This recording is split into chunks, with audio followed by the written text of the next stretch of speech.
세계 증시와 우리 증시를 짚어보는 시간 3분 증시입니다. 연합인포맥스 권용욱 기자 나와 있습니다. 안녕하세요. 안녕하십니까? 네, 간밤 미국 증시 정리해 주시죠. 네, 간밤 뉴욕 증시는 미국 소비자 물가 발표를 소화하며 혼조세를 보였습니다. 마감가를 살펴보면 다우지수는 전장보다 0.46%, S&P 500 지수는 0.03% 각각 떨어졌고요. 나스닥 지수는 0.57% 올랐습니다. 1월 물가 지표가 예상보다 강한 모습을 보이면서 연방준비제도가 생각보다 긴축을 오래 유지할 것이라는 우려가 커졌습니다. 미국의 1월 소비자 물가 지수는 전달보다 0.5% 올라 지난해 12월에 0.1% 상승해서 상승폭이 커졌고요. 시장 예상치인 0.4% 상승도 웃돌았습니다. 지난해 같은 달 대비로는 6.4% 올라 12월에 6.5%보다는 낮아졌지만 시장 예상치는 웃돌았습니다. 변동성이 큰 에너지와 음식료 가격을 제외해 기조적인 흐름을 알 수 있는 근원 소비자 물가 지수도 시장 예상치를 소폭 상회했는데요. 이번 지표에 대한 시장 반응은 물가 상승률은 둔화하고 있다. 그러나 그 속도가 예상보다는 빠르지 않을 수 있겠다 정도로 요약할 수 있겠습니다. 특히 연준이 금리 인하로 돌아설 시점도 더욱 뒤로 밀려났다고 볼 수 있는데요.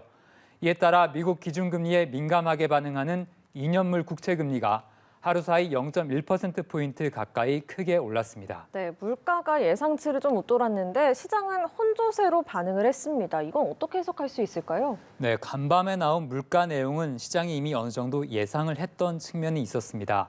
이에 따라 큰 충격은 피할 수 있었는데요. 특히 최악의 상황, 즉 인플레이션이 다시 급등하는 모습을 보이지 않아 일부 안도감이 나오는 것도 사실입니다. 네. 이에 따라 증시의 주요 지수들이 혼조세에 머물렀는데요. 이번 물가 지표에서 눈에 띄었던 것은 미국의 주거비와 주요 서비스업을 중심으로 물가가 계속해서 크게 오른 점입니다. 다만 주거비의 경우 곧 하락하기 시작할 것이라는 관측이 나오고 있습니다. 간밤 연준 당국자들도 관련 발언을 내놓았는데요. 리치먼드 연방준비은행의 토마스 바킨 총재는 이번 물가 지표와 관련해 예상했던 대로라고 평가했습니다. 네.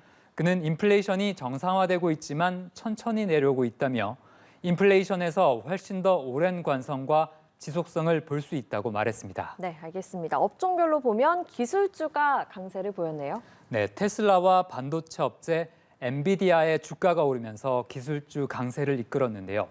테슬라는 조지 소로스라는 투자자가 작년 4분기에 테슬라 주식을 사들였다는 소식에 7% 이상 급등했습니다.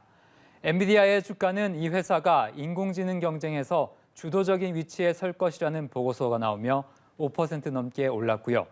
다른 종목을 살펴보면 보잉의 주가가 1% 이상 상승했고 코카콜라 주가는 예상을 웃돈 실적에도 1%가량 떨어졌습니다. 네, 오늘 코스피 전망은 어떻습니까? 네, 어제 코스피는 뉴욕 증시 움직임을 반영하며 상승했는데요.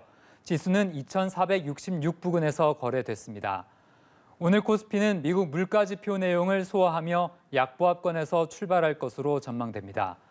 우리 증시도 미국의 통화 긴축이 예상보다 오래 이어질 수 있다는 우려가 계속될 것으로 예상되는데요. 다만 기술주 중심으로는 나스닥 움직임을 반영하며 강세 시도를 보일 수도 있겠습니다. 네, 알겠습니다. 3분 증시 권용욱 기자와 함께했습니다. 고맙습니다.